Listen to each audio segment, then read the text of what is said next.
Hello and welcome to another video by climbingarborist.com. So this is another video in our how do we take down a tree series.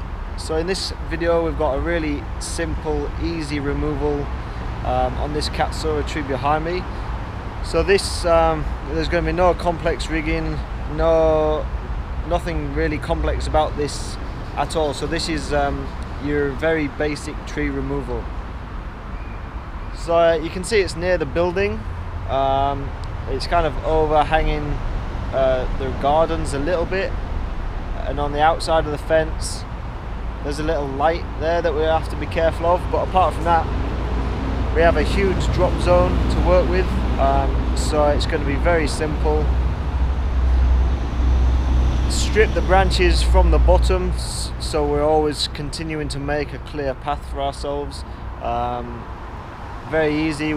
I'll use a handsaw where necessary if I need to control the branches more. Otherwise, if I'm just able to drop the branches, I'll use the chainsaw, and then I'll be able to piece it out in however bigger sections I feel comfortable, because there's not really I mean, there's control needed, but you know, there's a large drop zone to work with. So this will be very simple and very easy to do, but there's still a method involved where we need to clear the tree from the bottom.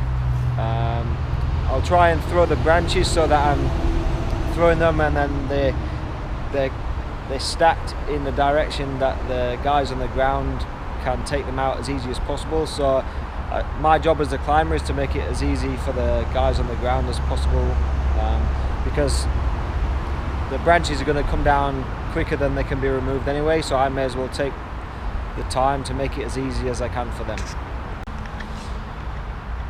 So for this removal I'm deciding not to use spurs, mainly because I really dislike using spurs, to be honest, if I don't have to.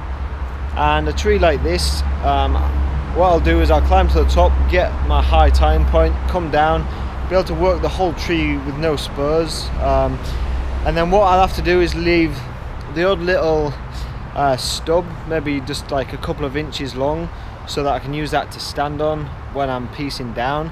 But I'll try and leave as few of those as possible, because I don't want them to get in the way or anything. I'll just leave enough for me to block it down. But wherever I can get away with not using spurs, I prefer it, just because I feel more comfortable and easier to move around the tree without them, and I prefer the work positioning and the comfort of not using spurs if I don't have to. So that's the reason I won't be using them on this tree. So first I'm going to climb all the way to the top, get a high tying point, install my friction saver, come down, and then I'm free to start removing branches. And for this removal I'm going to use the Silky Tsugoi handsaw, just because it's the most aggressive one that I have, and it cuts through the quickest and the easiest, and you don't have to make like those fine cuts. So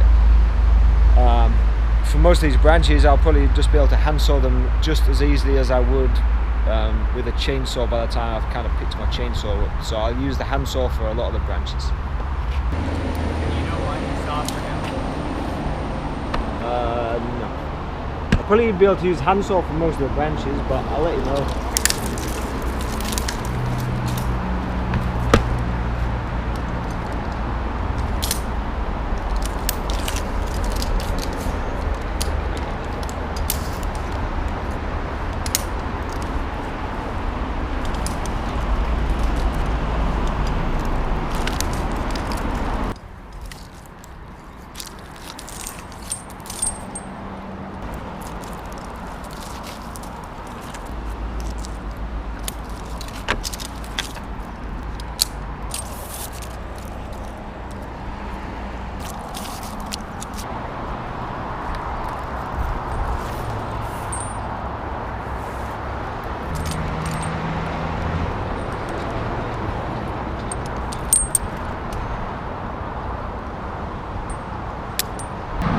Okay, now I've just got my high tying point, and what I'm going to do is drop down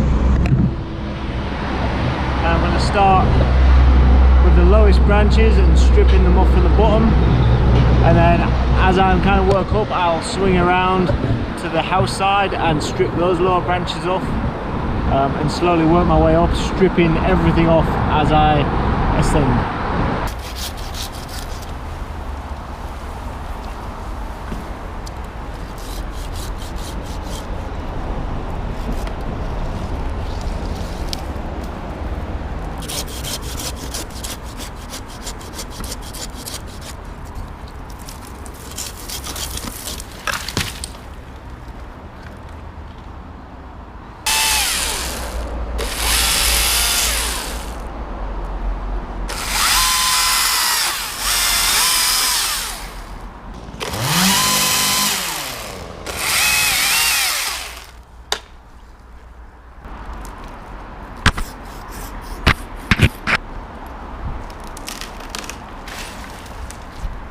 Joe.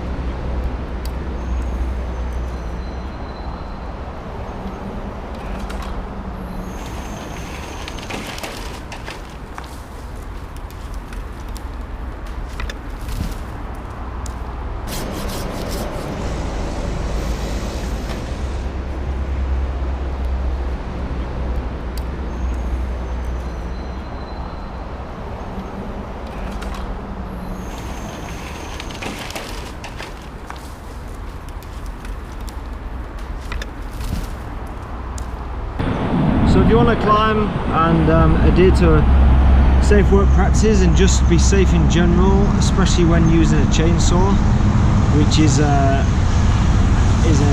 big risk in this industry, is obviously you want to be tied in twice. And the reason that most people will not tie in twice in certain positions is purely down to laziness, or the fact that they don't think that they're going to injure themselves, which nobody would ever think they're going to injure themselves. But what you can do to stop cutting into, you know, time and efficiency is choose a spot for your lanyard. Say if you're doing a removal like this one, choose a spot for your lanyard where you can reach 6, 7, 8 branches, and so you don't have to change the lanyard on each branch you do, and that in itself will minimize any loss of time by using your lanyard, and you'll be much more stable, more comfortable, better work position. You won't be swinging around as much, and you won't be straining yourself. So use your lanyard when you're using a chainsaw, and think ahead to where you're going to put it so you can maximize the reach and how many branches you can reach with it.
Okay, so I'm nearing the top now.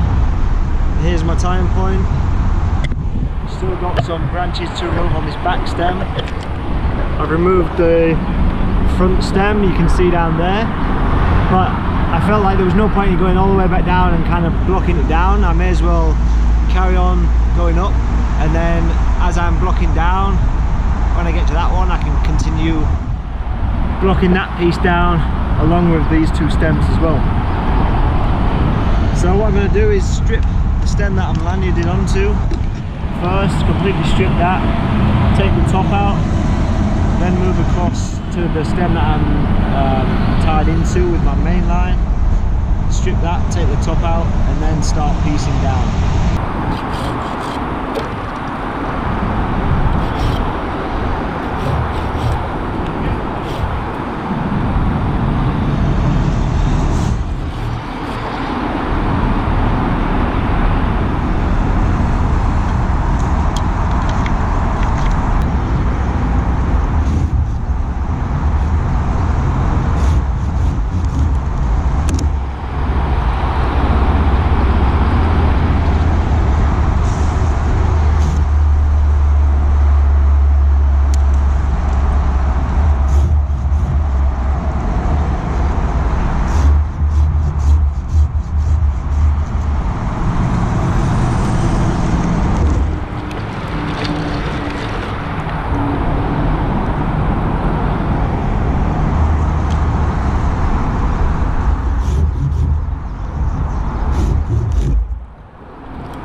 that's the removal all complete. So as you can see, it was really simple, really straightforward.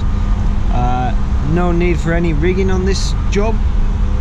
We're just cutting and holding to make sure it didn't, you know, damage the fence or roof of the house below. It's you know, just nice and controlled cut and hold. So pretty much, well, every cut and hold I needed to do was with the handsaw, sometimes using a little face cut with the chainsaw first, depending on the size of the branch. Always tried to keep good work positioning with the lanyard and then the rope.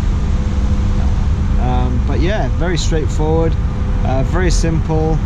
Ascend to the top of the tree, tying point, come back down, strip the branches from the bottom upwards so that you've always got clear space below, nothing for the branches to get hung up on, and couldn't really get much simpler than that. So thanks for watching. Remember to like the video, subscribe, hit the little bell next to the subscribe button so you'll be notified when we make new videos, when we release them.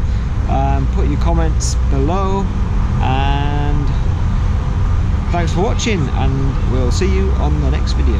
Thanks a lot. Bye for now.